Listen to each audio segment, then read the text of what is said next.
course not. And your name, sir? Thank you. Good afternoon. My name is Ben Gotschall, Bengotschall. I'm the Energy Director at Boulder, Nebraska, and I'm the Lancaster County and District 5 President of Nebraska Farmers Union. I am not a father or a husband.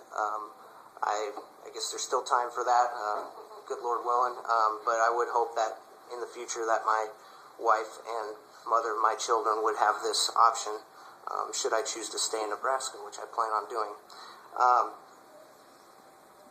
I'm going to kind of speak out of my experience as an individual, but it's the policy of the Nebraska Farmers Union to support this legislation, and I know that because I wrote that policy some years ago, because we had, at the time I was working as a herdsman on a raw milk dairy north of Lincoln, and we had a lot of people that came to get milk from us, and a lot of those people were mothers who, that was kind of how I first got introduced to this issue, and we talked a lot about that. And so I look at this issue from the standpoint of personal choice, and just like people in Nebraska, in that case, mothers had the choice to come to the farm where I worked and see how we milked the cows, and to personally inspect the job I was doing and make the decision to get food for their families. I think that this choice with deciding to have a baby at home is the same, it's kind of along the same lines.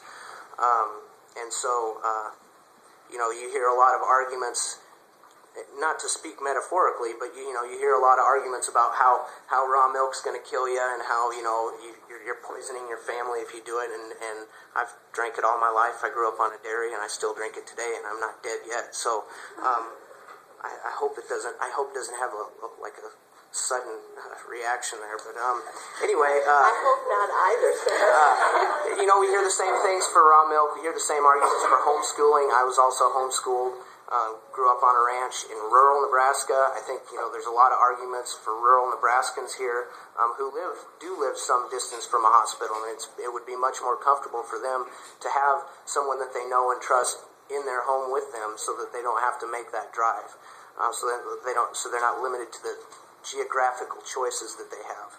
I would also echo the argument that there are other communities in this state that would benefit from this, like the Amish. I have some Amish friends out in Holmes County, Ohio, that I met through my dairy cattle business, and they have a lot of home births under their belts out there, and they understand that, and I just think that we need to offer the same choices to our citizens.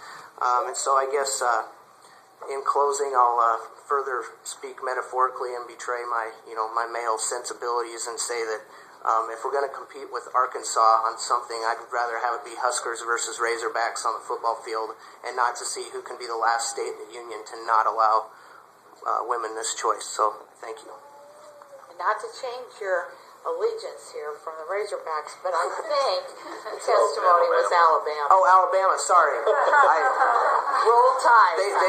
They've got a darn good team too, I hear. So, pardon me. Are there any other questions? Thank you, Mr. Gotschall. And you take care of yourself. Will do. A lot about some dangers there. I'm not scared. For the record, I'm not afraid. Okay. All right.